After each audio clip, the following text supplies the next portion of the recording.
Creative, are you struggling?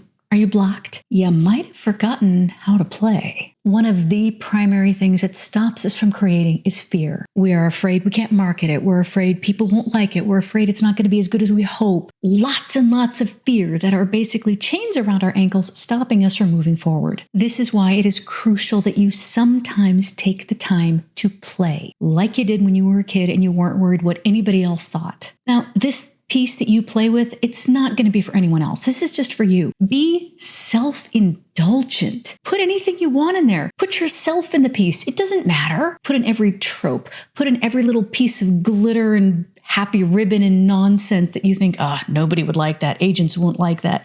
Well, this isn't for agents. This is for you. What I'm telling you to do right now, if you are stuck, struggling with fear, dealing with those chains of doubt and audience and critics and all of that stuff, is just go in your room, close the door, and make something that's only for you. It's really fun. You just create what you want without worrying about anybody else or TV tropes or whatever the hell. It's so freeing. And it's a really great way to remember what it feels like to create without fear. So if you're stuck, try this today. Make something that is just for the fun of it, that nobody else is ever going to have to see unless you want them to, and put every self-indulgent nonsense in there that you want to put. Have fun with it, creative. Nobody's judging it. If it exists, it's already got an A+.